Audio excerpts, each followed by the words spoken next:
Welcome to Happy Times and Places, a positively inclined Doctor Who episode commentary with me, Toby Hadoke.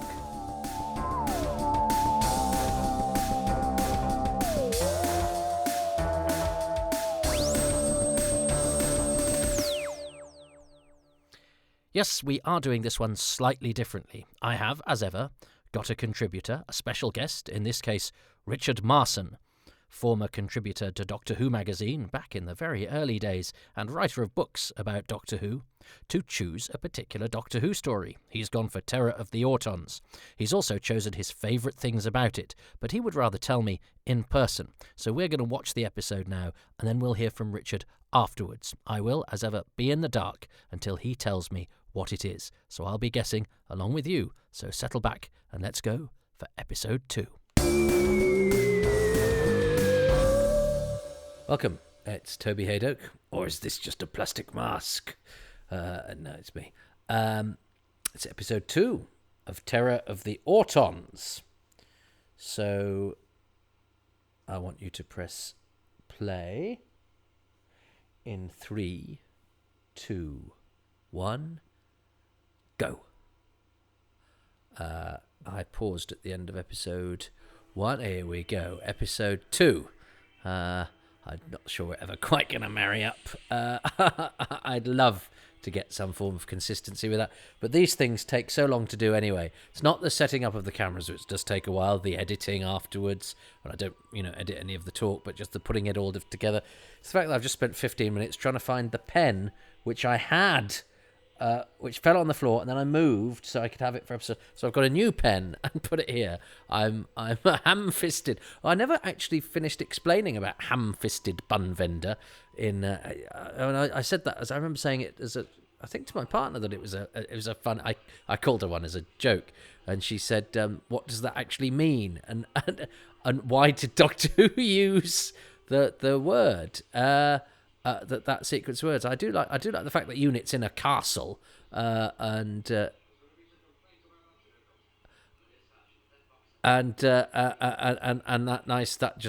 nice moment of the bomb and the explosion. But yeah, ham-fisted bun vendor is, of course, he thinks she's the tea lady. So presumably. Well, I don't know if vendor means that you exchange token, or if it just means giving out. So, otherwise, is she charging for the cakes? But perhaps vendor. I thought vend it suggested a certain exchange of money. But anyway, bun vendor, seller, purveyor of iced cakes, buns, whatever. Ham-fisted, because she's ruined his experiment, gives you ham-fisted bun vendor. I like Robert Holmes's dialogue, but I think that one's quite I think that is a unique combination of words that you would never find in any other circumstance. Schizoid dissociation, however, that sounds pretty plausible to me to explain Jo's hypnotized state. And I quite like her sort of unblinking catatonia. Yes, she blinks a little bit, but deliberately, very slowly. And I remember reading an interview with Robert Holmes where he said he'd basically invented McDermott just to kill him off. So I have to say, when I started, I think I read the novel first. When McDermott arrived, I knew he was toast. And now that's interesting, because I remember when it was in black and white, I was never quite sure what colour the chair was, or sort of quite what it looked like. And I do think I wonder if it's partially to do with the quality as well. It does have a strange sort of amorphousness about it, and it's a pretty grotty looking thing, but the sadism of the idea of everyday objects, particularly of sort of plastic tat becoming murderous, is a very gloriously Doctor Who thing, and I like having McDermott with the Irish accent saying it looks like a black pudding, and you won't say I'll tell you that for nothing. and his reaction to the fact that the plastic is cold and clammy is I like all of that. I believe all of that. Harry Taub's great. In a story that isn't sort of famed for it's not got many memorable characters or actors in it, really. I think that's another reason I thought I would struggle with it, because there's not an awful lot to say about many of the characters or the cast. Everyone's sort of in and out rather than Michael Wisher. But it's not. I don't think it's his finest hour. He's such a great servant to Doctor Who, that we sort of talk about his other parts more. That's pretty grim, and the sort of the fact you can see the hand, and that's, I mean, it's done backwards, isn't it? So only stops breathing there. So that's quite clever, especially as it's done backwards. Now this is a glorious line about termination of employment, and he does sort of regard the corpse of his old boss with a certain, I don't know, it's very effective. He's not his old boss, but his old works manager, but it's quite out of character for Rex Farrell, who spends much of the rest of this being a gibbering scaredy pants. I remember that clip being on the beginning of Resistance is Useless, the documentary they showed before a repeat season when I was at college, and I recorded it.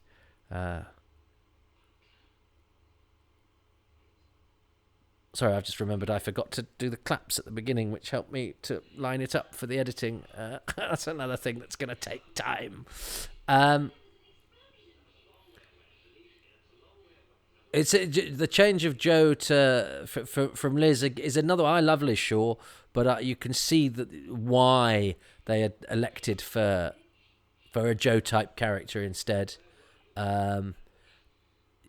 Having Liz there to fulfill, when there's crossover with the Doctor, that doesn't necessarily really help with the companion. So Barry Litz's instincts as a producer were very sharp, and of course, this is his period of him and Terence Dix as producer and script editor produces a pretty consistent run on the show, I would say. Stephen Jack, who was in Treasure Island with Patrick Troughton in the film, but was largely a voice man. I think, in fact, he was a fellow of the Royal Society, because he wasn't just a voice man. I think he worked a lot with voice and language. That's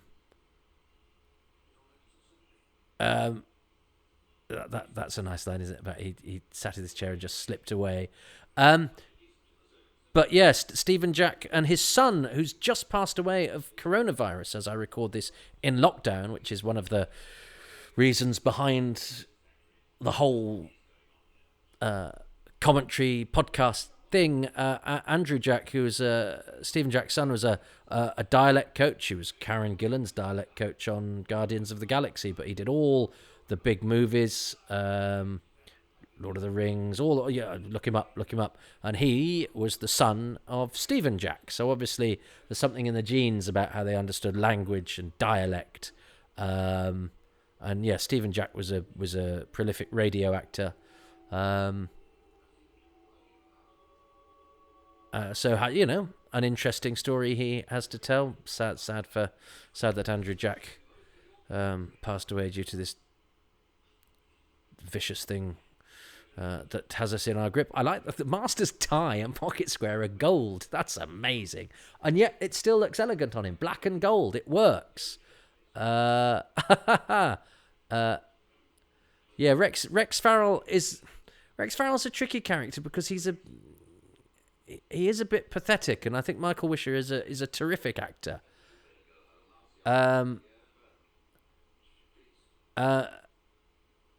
But yeah, I'm accentuating the positive.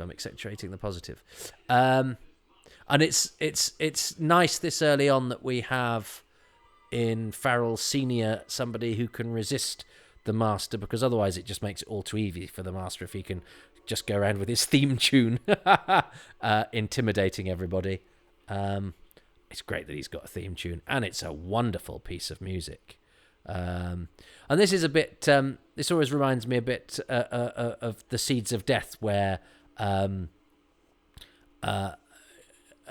water, isn't it? Water defeats the seeds. Here you need a certain circumstance of temperature and or weather to make the baddie prosper. In this case, it's the heat that activates the troll doll.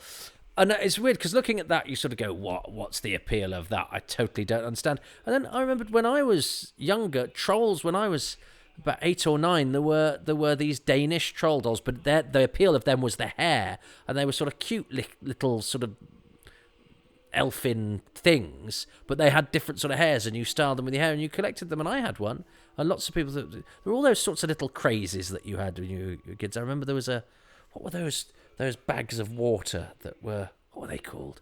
And we had to give those back because apparently the water in them was bad or something, but they were a craze. There were various different crazes. And so I can see why.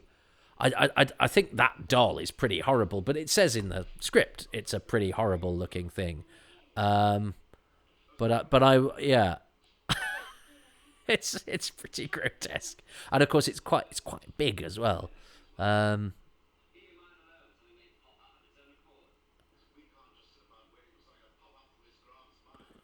Oh, Brigadier. And yes, the Brigadier unit have different military costumes. I think they work much better. Again, Barry Letts' instincts are right. I could see why they gave them different costumes for the invasion and for season 7, but Barry Letts rang the army and said what would they wear, and they said pretty much what the army wear, except they would have blue epaulets, so they call, and berets, but blue, of course, would have made CSO impossible. So and we know how Barry Letts likes his CSO, so he vetoed that. But I know Nicholas Courtney preferred having this more sort of standard military costume and hadn't liked the Bobby Bartlett design, which had premiered with the invasion. And I think that makes it a bit more realistic, a bit more grounded. And I think that the colours just work slightly better. Did you... Easy love. That's not the way to chat up a lady, Captain Yates. No,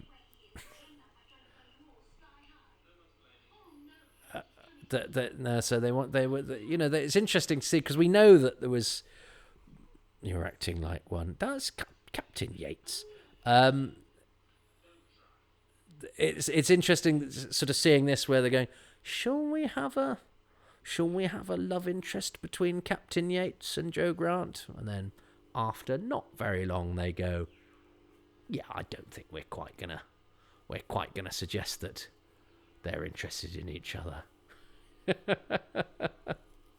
And I remember reading about Mike Yates, and Mike was quite a tough name when I was younger. Tough guys in tough things were called things like Mike and Ian. I remember my friend Peter Sato, who's a brilliant character comedian, did a character called Mike Adams, and it was exactly that sort of 70s kind of, I've got a hairy chest and I wear brute and I've got a chain and I talk like this and I'm Mike, I'm a tough guy. And I sort of imagined Mike Yates being a sort of captain who was a bit rough and tumble. So I was quite surprised that... and he's not the only one. Captain Turner in The Invasion is very jolly. The sort of... I think it hadn't perhaps imprinted upon me that officers... You know, an officer was tended to be a sort of an upper class person, so that sort of that jolliness it goes hand in hand with that, and you know, if you're doing TV shorthand, you know, the captain therefore is a bit sort of jolly, whereas the non-commissioned ranks are sort of more the sort of tough guys. But it is a bit of a culture shock when you're expecting sort of grizzled military ease, if you like, when you actually get a sort of cheery Boy Scout who probably doesn't fancy Joe Grant. And it's weird because I don't... The circus stuff I don't think really landed with me when I first watched this, but it is a novel setting for a Doctor Who, and that, I mean, one does have disquiet now about how performing as animals were treated, and probably wouldn't want to think too hard about that. Although, you know, seeing elephants in the Ark, they've got an elephant, haven't they? And it's like, wow, this is amazing. So there's 3 elephants, there 4 elephants. Is that the most elephants ever in Doctor Who? I think 5 elephants. This is the elephants. I love the fact Joe's stashed herself in the back of the car. And that's John Pertwee's mate, isn't it? Bobby Roberts with his glittery jacket, who was the circus guy. I love the fact that John Pertwee knew people at the circus. I know somebody who's got a hovercraft, or whatever. I think John Pertwee knew a lot of people. Shall I water ski?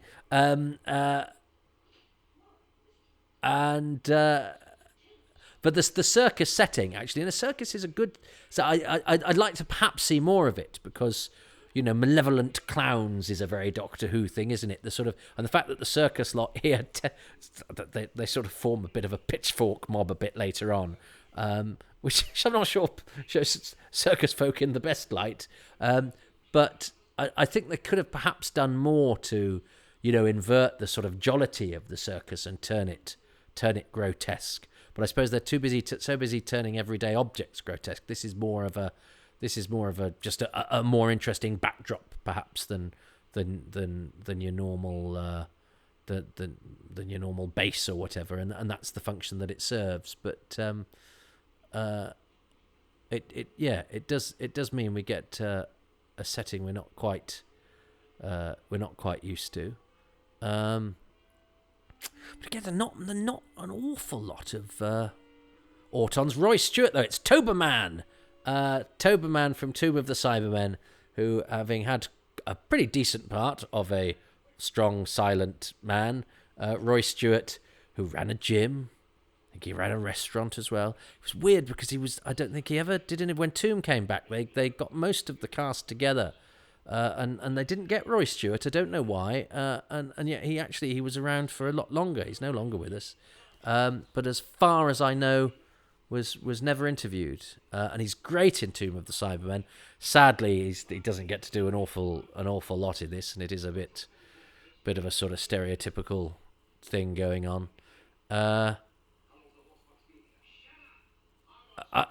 Rossini is horrible. I mean, yeah, Tony does it. Tony, the strongman, doesn't even say anything. But I wonder how they sold it to the Roberts brothers as well. Will you have your circus in? Bobby, will you have your? I can't do impressions, but that's my John Pertwee. Could you have your circus in Doctor Who? Yeah. What are you going to do with how are you going to show the circus? We're going to show you as largely unpleasant people who are slightly crooked. Drink and smoke, avaricious, prone to pitchfork mob rule. But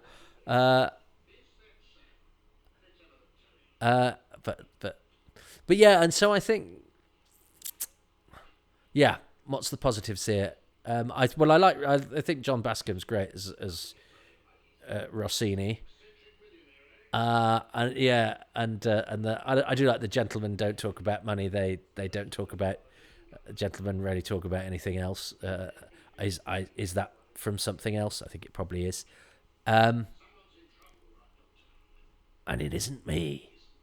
Yeah, I'd forgotten actually what a sort of thug he is. And they have actually the sparring between the two of them, the verbal spar between Rossini and the Doctor is rather fun. It's entertaining second-string villainy. And Jo is so game, isn't she? She's stowed into the back of the car. She's rung the Brigadier and said, "The Doctor's here, but I'm not waiting, Brigadier. I'm going to go and help." Yes, here's poor old Christopher Burgess, the professor. Christopher Burgess was at drama school with Bernard Kay, my friend. Christopher Burgess, actually, he was at drama school with Bernard Kay and Maurice Perry and Rex Robinson. All of them Doctor Who types. I think they're all at the all at the Old Vic Drama School together. If not all in the same year, but they might well have been. It's beyond me, yeah.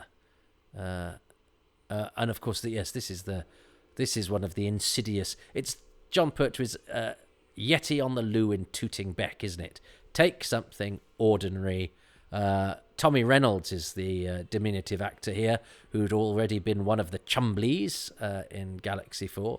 That's effective. That works. Mrs. Farrell's CSO kitchen. But And actually, yeah, I do like the favouring of the feet for the sort of death kicks. That's pretty grim. So we've had the McDermott's tapping hand on the phone, episode 1, and then the death kick, which I think is pretty, because seeing a sort of post-death or during the sort of nerve reflex or muscle reflex is a pretty grim sort of, because it's a sort of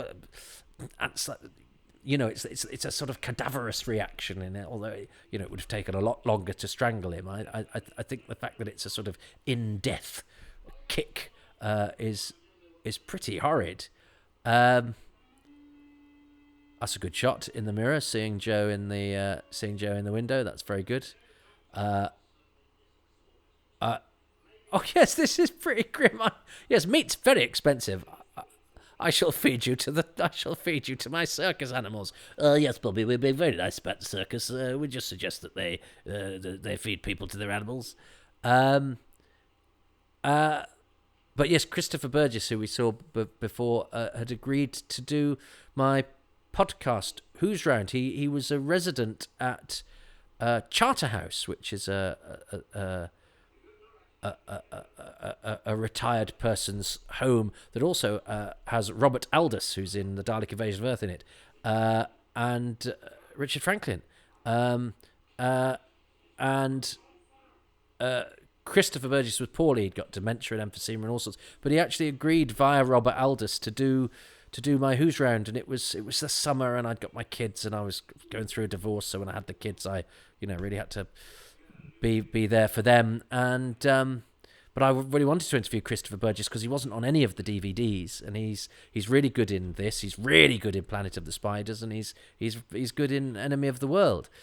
And he was also in Joss's Giants. I was delighted because I think I just got this on video when Joss's Giants was on, and I liked Christopher Burgess in this. Then I watched Joss's Giants, and it was like the Barry Letts rep, because Jenny McCracken, who's in Carnival of Monsters, who I think was considered for Joe, who Barry Letts used a lot, and Christopher Burgess were the sort of 2 second-string adults in it. And Christopher Burgess, in that point later in his career, played sort of slightly dowdy, sort of becardiganed, sort of slightly shabby older men.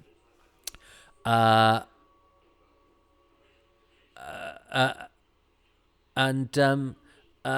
then, so I'd really wanted to interview him, and he'd agreed, much to Robert Aldous's surprise, because he was so poorly. So I thought, well, what I'll do is I'll arrange it with the sister, because he was in the hospital ward. When I've got the kids back to their mum in a couple of weeks, and we can do it. And then sadly, I got an email from Robert saying that Christopher had passed away, which was a shame. A friend did visit him at his home a decade or so earlier and had a bit of a chat to him. Now I think, do you see? Yeah, yes, blood. You don't see blood in Doctor Who very often. More often than you see 5 elephants, but still, nonetheless, blood is. That's the sort of thing that as a kid I'd go, I see Doctor Who's a programme for grown-ups, because I was desperate for it to be a programme for grown-ups.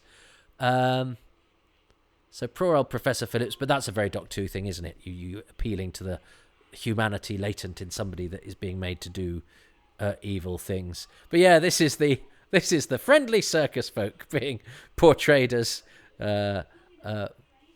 bat-wielding thugs. But again, I'd love to see more of that, of sort of psycho clowns.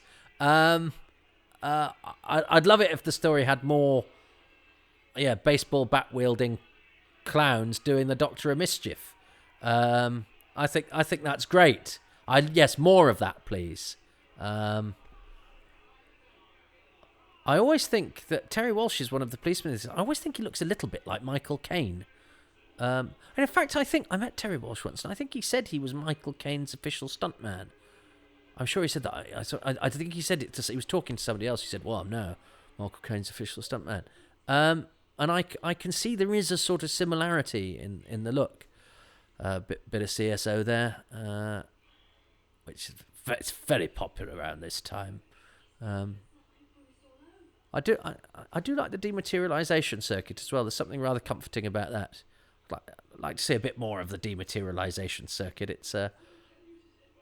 It's just a nifty prop, I think.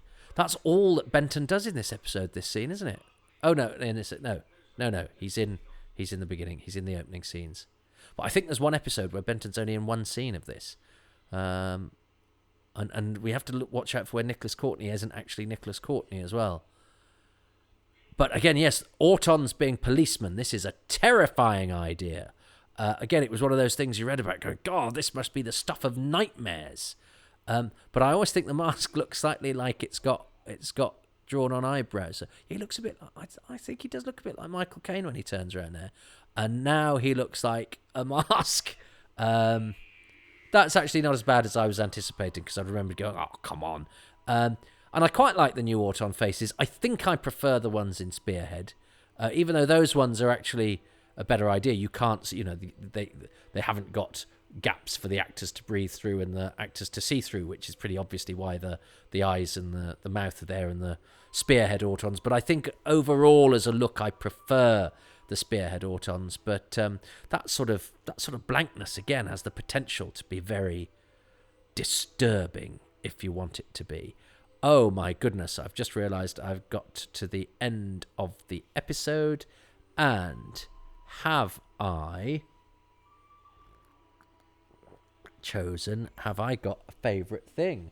Oh gosh, there I am going, I nearly interviewed that actor. I didn't say it like that, but you know what I mean. Now, what is my favourite thing about episode 2 of Oh, all right, yes. And because it kind of ties in with a little bit that I liked in episode 1, and it's only a tiny moment, but I think, and because I'm not going to be wild about Barry Letts's direction, because I think it is a bit more straightforward than that of a Camfield or a Michael Ferguson, or a Derek Martinez, who the directors who I think really shine during this period of the show. I'm going to choose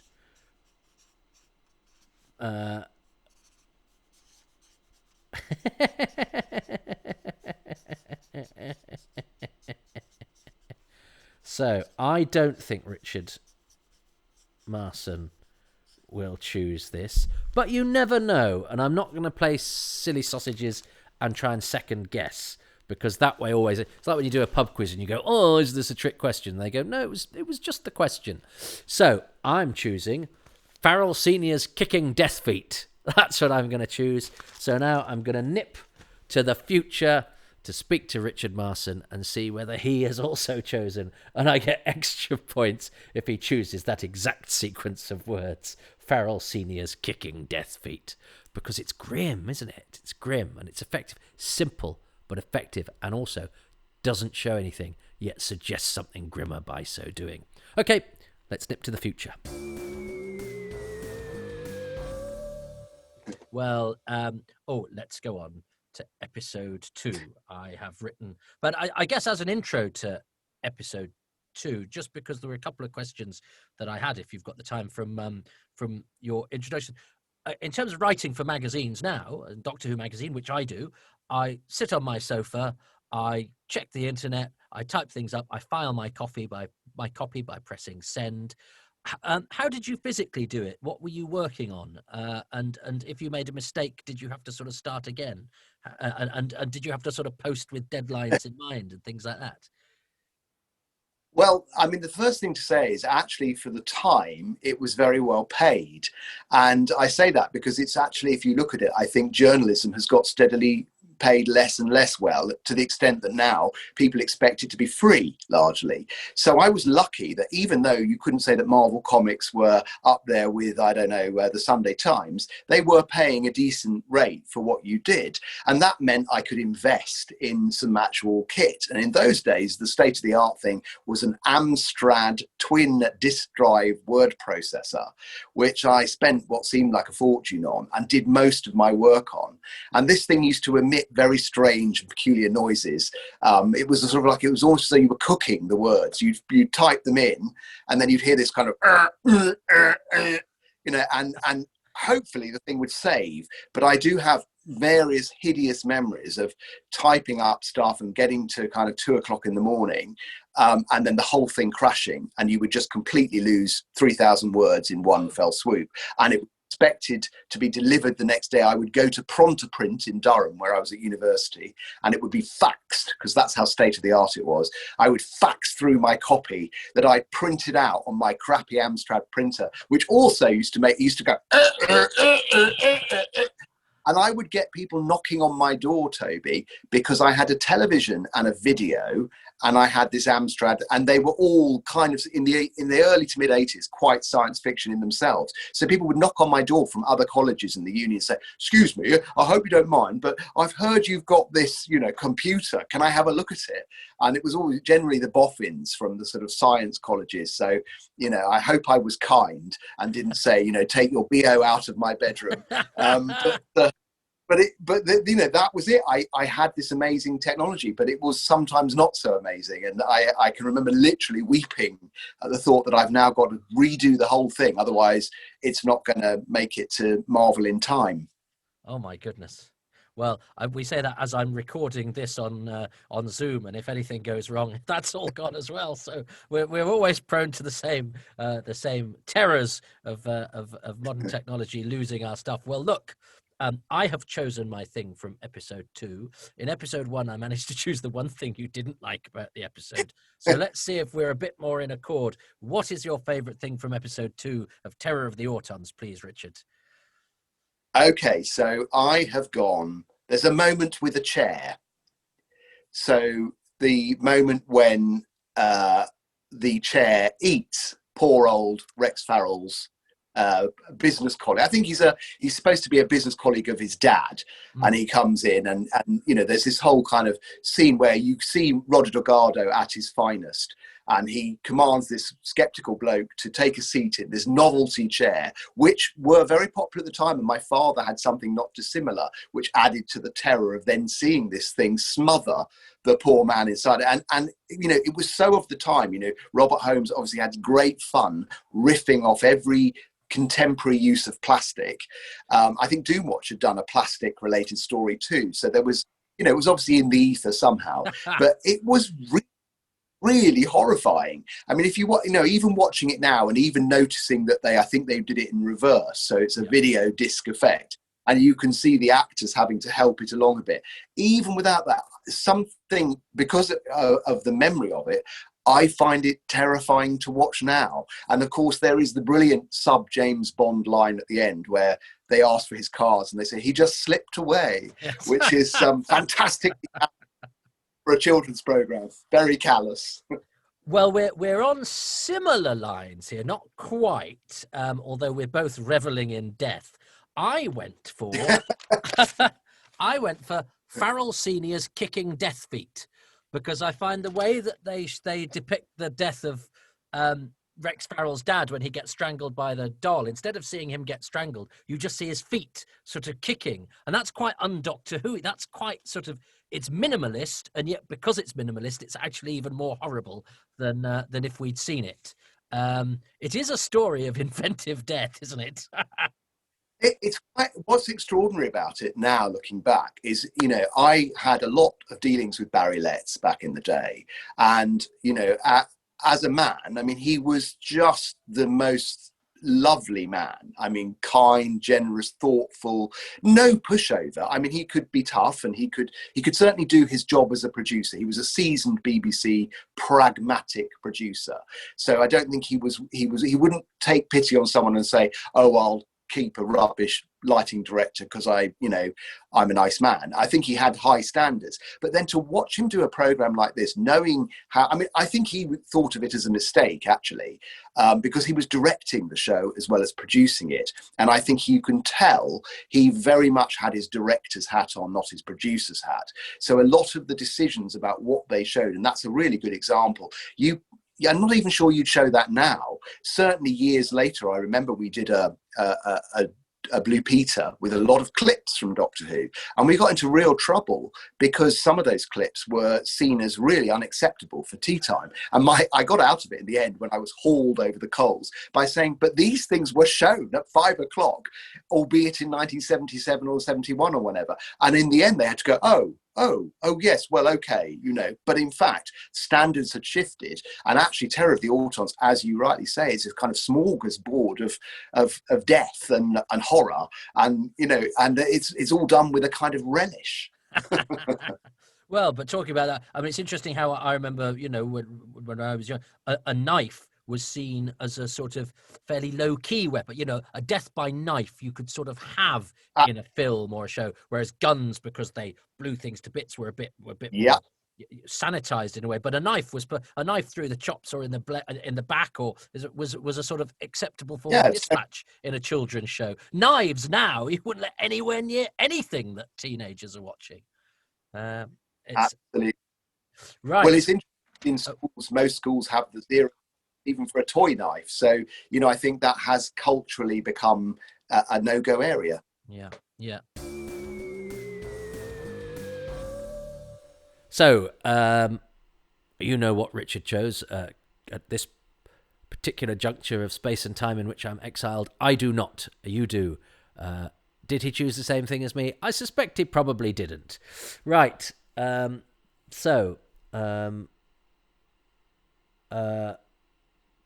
off to turn off all the radiators, lest my dolls come alive and strangle me.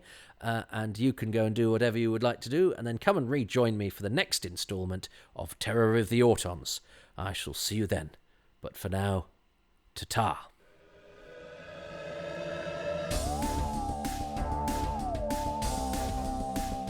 Thank you so much for listening to Happy Times and Places, which is presented by me, Toby Hadoke. My special guest at the moment is Richard Marson, who you can find on Twitter at Richard Marson 2. That's the number 2, not as well. A shout out to this week's featured patrons, who are Ruben Herfindahl, Rob Leonard, Stephen Moffat, Richard Straw, Mark Aldridge, Sebastian April, Tilt Areza, ARCH Presents CIC, Simon Ash, Martin Bellum, James Blackett, Robin Bland, Kyle Bors, Hugh Buchtman, Anthony Carroll, that's not a glitch, there's 2 of them, Susan Christian, Steve Churchill, Paul Colnaghy, Peter Crocker, Sarah Krotzer, Dave Curran, and Rob Dawson. The music for this podcast is specially composed by Dave Gates, and the podcast artwork is by Dylan Patterson. If you love the way I read those names, you can join them by going to patreon.com/Toby Hadoke and becoming a patron. There are various tiers available, but you all get a name check and exclusive videos and advanced content. There's also kofi.com/Toby Hadoke if you just want to make a one-off donation. If you don't want to donate financially, and I totally understand, we live in trying times and this stuff may actually not be worth anything, but nonetheless, if you're listening and liking, please, you could help me if you go to your podcast outlet and rate and review this positively. It just helps to get the word out there. And there's a video version available if you want to see what my sofa looks like, and that's on my YouTube channel, and if you subscribe to that, that would be marvellous. For the past 24 years, I've run a critically acclaimed comedy club called Excess Malarkey, and during lockdown, as we don't have a stage, we've gone online to twitch.tv/Excess Malarkey, and we do a live comedy show with 4 special guests every Tuesday at 8 p.m.